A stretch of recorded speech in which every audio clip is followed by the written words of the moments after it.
नमस्कार दोस्तों, AKP library में आप सभी का स्वागत है। तो दोस्तों, आज का जो क्लास है हमारी ये है कक्षा 9th के जो है विषय गणित का संख्या पद्धति चैप्टर है। तो इसका आज जो है परिचय देखेंगे, क्योंकि जब तक आपको इसके परिचय से इसके जो है टॉपिक्स हैं इनको नहीं आप समझेंगे तब तक आपको चैप्टर में समझने में बहुत ही कठिनाई होगी। तो सबसे पहले जो चैप्टर से जुड़े इम्पोर्टेंट्स पॉइंट हैं उनको समझना बहुत ज़रूरी है। तो देखिए, शुरू करते हैं। सबसे पहले दिया है इसमें जो चैप्टर में इंपॉर्टेंट पॉइंट आते हैं, जैसे प्राकृतिक संख्याएं क्या होती हैं। अगर हम बात करें प्राकृतिक संख्याओं की, क्योंकि ये चैप्टर में यही सारी चीज़ें जो हैं बार बार आने वाली हैं, तो इसलिए सबसे पहले इसके बारे में बहुत अच्छे से परिचय समझेंगे। अगर आपने इसे बहुत अच्छे ध्यान से समझ लिया तो आपको पूरे चैप्टर में कोई भी परेशानी नहीं होगी। देखिए, प्राकृतिक संख्याएँ क्या होती हैं। अगर हम प्राकृतिक संख्याओं की बात करें तो प्राकृतिक संख्याओं को जो है हम कैपिटल एन से जो है प्रदर्शित करते हैं। यह संख्याएं जो हैं 1 से अनंत तक होती हैं। अगर हम प्राकृतिक संख्याओं की बात करें तो 1 से अनंत यानी इनकी जो शुरुआत होती है 1, 2, 3, 4, 5 ऐसे जो है ये अनंत तक जाती हैं। ये संख्याएं प्राकृतिक संख्याएं कहलाती हैं, यानी कि नेचुरल नंबर कहलाता है। 1 से शुरू होकर के अनंत तक चली जाती हैं। इसी के साथ अगर अगली बात करें हम पूर्ण संख्याओं की यानी होल नंबर की, तो इसको जो है कैपिटल W से प्रदर्शित करते हैं। यह संख्याएं 0 से अनंत तक होती हैं। यानी अगर हम बात करें, अगर प्राकृतिक संख्याओं में 0 भी शामिल कर लिया जाए तो ये क्या हो जाती हैं, पूर्ण संख्याएं बन जाती हैं।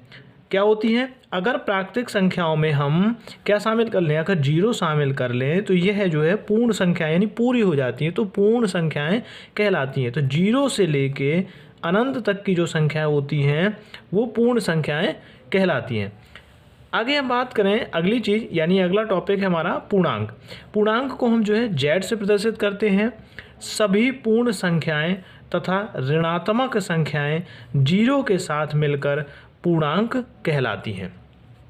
हम बात करें यहाँ सभी पूर्ण संख्या, यानी हम बात करें तो -1, -2, -3 इस तरीके से और भी बहुत सारी चीज़ें, 0 भी हो गया, +1 हो गया, +2 हो गया, +3 हो गया। ये इस तरीके से जो संख्याएं होती हैं ये क्या कहलाती हैं, ये सारी संख्याएं क्या कहलाती हैं, पूर्णांक कहलाती हैं। अब इस पूर्णांक को जो है हम 2 कैटेगरी में बांट देते हैं।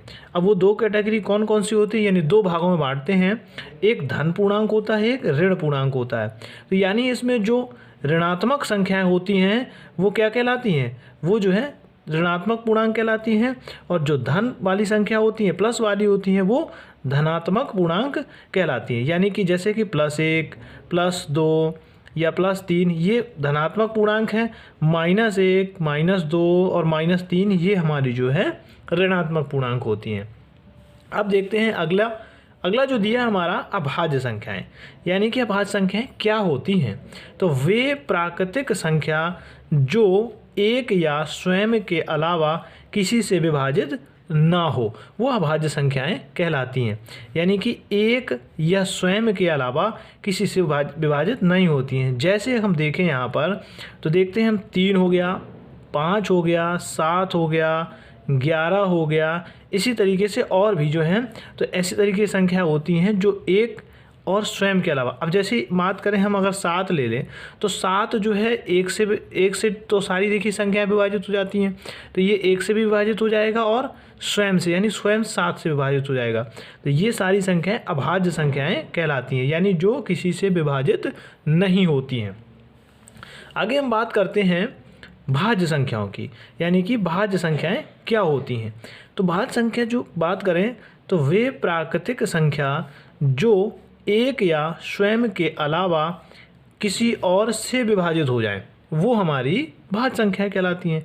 जैसे हम बात करें एग्जाम्पल की, हो गया 4 है हमारा, 6 है, 9 है, इस तरीके से क्या है, ये सब जो है भाज्य संख्या है।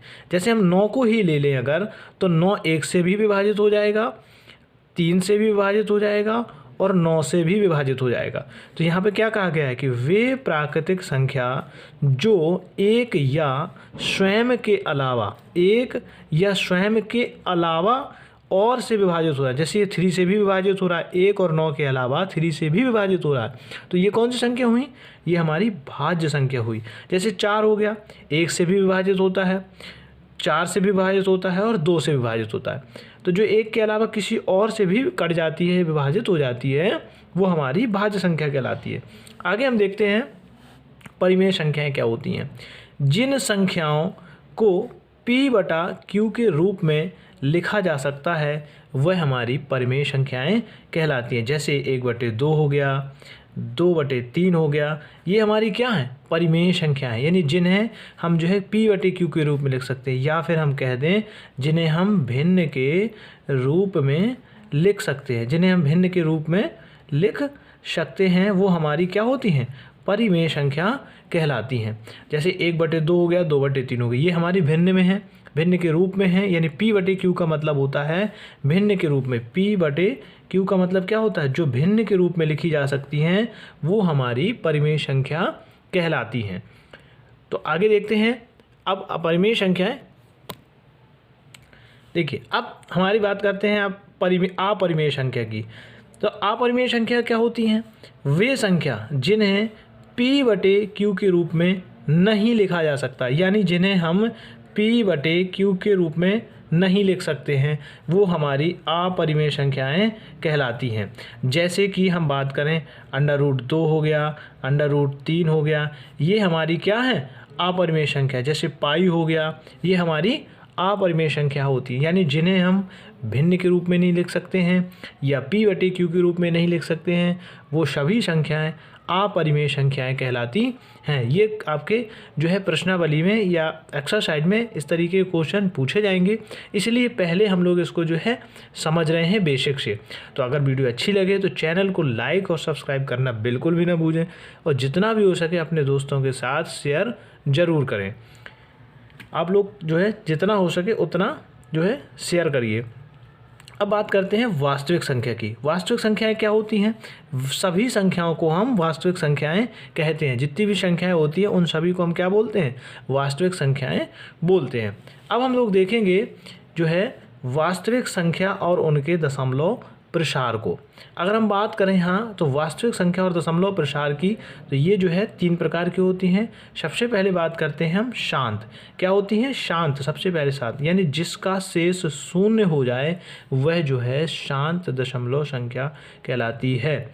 तो सब कैसे? देखिए मान लीजिए अगर हम यहाँ जो है भाग करते हैं, यानी जिसका शेष जो है 0 हो जाए और दशमलव प्रसार में दिया हुआ हो। जैसे हम अगर 2 से हम भाग करेंगे 1 में, तो लगाएंगे यहाँ 0, दशमलव बढ़ाएंगे, 1 0 बढ़ाएंगे और 2 पंचे 10 हो जाएगा, यानी इसका शेषफल क्या हो गया? 0 हो गया, और इसका आंसर क्या हो जाएगा? 0.5। यहाँ देखिए इसका शेषफल भी 0 हो गया और इसका दशमलव प्रसार में भागफल भी आ गया। तो ये हमारी क्या हो गई? शांत हो गई। क्या हो गई? ये शांत हो गया, यानी कि ये शांत में है, क्योंकि ये पूरा देखिए भाग यहाँ पर समाप्त हो गया और इसका शेषफल 0 भी हो गया। तो ये हमारी जो है शांत दशमलव संख्या हो जाएगी। इसी का अगला दिया है, इसी का जो है अनवसानी आवर्ती, यानी जिसे हम अशांत आवर्ती भी बोलते हैं। जैसे ये शांत था, इसी को अशांत आवर्ती बोलते हैं, या फिर अनवसानी आवर्ती बोलते हैं, यानी जिसमें शेषफल बार बार वही आता है।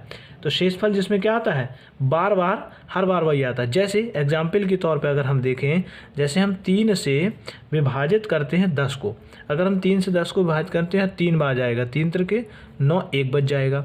अब फिर हम दशमलव लगाएंगे, 0 बढ़ाएंगे, 3 त्रिका 9 आएगा, फिर 1 बच जाएगा, फिर 0 बढ़ाएंगे, 3 त्रिका 9। तो ये जो है रिपीटिंग बार बार होती रहेगी, यानी आंसर जो हमारा आएगा 3.3333333, इस तरीके से बहुत बार आएगा। तो यही संख्या बार बार रिपीट हो रही होती है, और शेषफल बार बार एक ही आ रहा है, और यहाँ संख्या जो भागफल में बार बार रिपीट हो रही है। तो ये क्या होती है? अनवसानी आवर्ती संख्या कहलाती है, या फिर अशांत आवर्ती भी कह सकते हैं। जब बार बार वही संख्या होती है तो इसको सीधे करके हम ये लिख देते हैं 3.3 के ऊपर बार। इस बार का मतलब ये हो जाता है कि ये संख्या बार बार रिपीट हो रही है, इसलिए ऊपर इसके बार लगाया जाता है। तो ये इसका जो है आंसर हो जाता है। आगे हम देखते हैं, इसी का तीसरा होता है अनवसानी अनावर्ती। जैसे ये अनवसानी आवर्ती था, ये अनवसानी क्या हो जाता है? अनावर्ती हो जाता है। क्या हो जाता है? अनवसानी अनावर्ती हो जाता है। तो जो है इसका मतलब कह सकते हैं जैसे कि √2 हो गया या पाई हो गया, ये अनावसानी जो है क्या है, अनावर्ती है। अगर हम 2 की बात करें तो √2 का जो मान लिखते हैं, जैसे इसका होता है पाई का मान देखते हैं, तो पाई का मान 22/7 भी होता है। अब इसका कहेंगे p/q के रूप में है, तो ऐसा नहीं है। अगर इसको हम जो हल करते हैं, भाग करते हैं, तो इसका क्या आता है 0.4142 ऐसे करके जो है, ये देखिए बार बार चीज़ें अलग अलग होती हैं। यहाँ चीज़ें क्या हो रही थी, वही एक ही संख्या बार बार आ रही थी, यहाँ संख्याएँ अलग अलग आती हैं जब अगर हम 7 से 22 में जो है भाग करते हैं। तो ये अनावसानी अनावर्ती अशांत अनावर्ती कहलाती है, या ये अनावसानी आवर्ती थी, ये अनावसानी अनावर्ती है, यानी यहाँ संख्या रिपीट नहीं हो रही है, बदल बदल कर संख्या आती है। अब देखते हैं हम घातांक के नियम। घातांक के क्या नियम होते हैं, देखिए यहाँ दिया है a⁴m × a⁴n। तो जब देखिए इसमें बहुत बारीकी समझने वाली बात है, क्योंकि इससे क्वेश्चन बनते हैं। तो देखिए जब यहाँ आधार में जब संख्या एक जैसी होती हैं, तो जो हमारे गुणा में आती हैं संख्या, तो उनकी घातें हम जोड़ लेते हैं। तो आधार की संख्या का वही लिख लेते हैं, और जो ऊपर गुणा में घातें होती हैं वो जुड़ जाती हैं। तो देखिए a⁴m, जैसे अगर यहाँ पे कोई एग्जाम्पल दिया हो कि 2⁴3 गुणे यहाँ पर दे दें हम 2⁴4 दिया हो, तो इस तरीके से देखिए इनके आधार एक जैसे हैं और इनकी घात अलग अलग है। तो यहाँ गुणा भी है, तो गुणा में क्या हो जाएंगी, घातें जुड़ जाएंगी। तो 2 की पावर हो जाएगा 3 + 4, यानी 2 की पावर आंसर हो गया 7। तो इस तरीके से जो है अगर सवाल होता है तो इस तरीके से हम करते हैं। जब आधार हमारे समान होते हैं और गुणा में संख्याएँ होती हैं तो घातें जोड़ ली जाती हैं। इसी प्रकार से जैसे दिया हो अगर a⁴m कोष्टक में n, तब भी हम क्या करते हैं, इन दोनों के बीच में गुणा ही लगते हैं। अगर इसके एग्जाम्पल की बात करें तो यहाँ जैसे दिया हो 3⁴2 गुणे ऊपर भी 3 लगाओ, तो क्या करेंगे, जब ये कोष्टक तोड़ते हैं तो इनके बीच में लग जाता है गुणा। ये हो जाएगा 3⁴2 गुणे 3, यानी 3⁴3 दूनी 6 हो जाएगा। तो इस तरीके से हमको ध्यान रखना है कि अगर एक ही पावर में 2 घात लगी हों कोष्टक के अंदर या बाहर, तो वो दोनों का क्या हो जाता है, गुणा हो जाता है इस तरीके से, और हमारा इस तरीके से आंसर आ जाता है। आगे इसमें दिया हुआ है अगला भी इस तरीके, एक और पॉइंट बनता है कि जैसे कि बटे में अगर आए a⁴m बटे a⁴n, तो जो नीचे की संख्या होती है जब इसको ऊपर लेके जाते हैं तो इसकी घात घट जाती है। अब इसका उदाहरण देखते हैं, जैसे दिया होगा कि 5⁵2 बटे 5⁵ यहाँ पे दिया है 1, क्या इसको जो है मान लेते हैं, इसको 3 मान लेते हैं, इसको 2 मान लेते हैं। तो देखिए अब यहाँ इनके आधार दोनों के एक जैसे हैं। अब अगर इसको हम ऊपर लेके जाएंगे तो क्या हो जाएगा, घात घट जाती है। या ऐसे ही ये मान लीजिए कि ये भाग में जब भी दिए हों तो जब ये आधार एक जैसे होते हैं तो इनकी घात घटा देते हैं।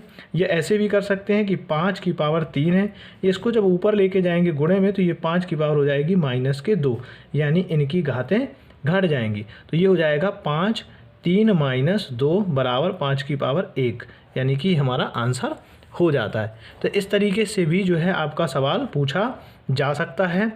तो ध्यान रखें और जितना हो सके वीडियो को शेयर करें, लाइक करें, सब्सक्राइब करें। देखिए चौथा पॉइंट जो दिया है, इसका चौथा पॉइंट ये दिया है कि a⁴m और b⁴m। अब यहाँ देखिए अभी पहला वाला जो हमने पढ़ा था कि आधार सेम थे और घात अलग अलग थी, यहाँ घात एक जैसी हैं और आधार अलग अलग है। तो इस कंडीशन में हम क्या करेंगे, जब आधार अलग अलग हों और घात एक जैसी होती हैं तो हम क्या करते हैं, आधार का गुणा कर लेते हैं। और अगर आधार एक जैसे होते हैं, घात अलग अलग होती हैं, तो हम घातों को उठा के जोड़ लेते हैं। तो देखिए यहाँ हम जैसे कोई सवाल देखते हैं, यहाँ दिया 3⁴4 गुणे 5⁴4। अब देखिए दोनों की घात एक जैसी हैं लेकिन आधार अलग अलग हैं, तो हम क्या करेंगे, इनका हम गुणा कर लेंगे। तो ये हो जाएगा 5 × 15 और घात एक जैसी है तो घात वही आ जाएगी। तो इस तरीके से आंसर हो जाएगा। तो ये रहे आपके घातांक के नियम, जो कि आपके चैप्टर 1.1 में बहुत ही काम आने वाले हैं। तो ज़रूर देखें और इस आगे जो है वीडियो जो है आपको इनकी सब डिस्क्रिप्शन में मिल जाएंगी।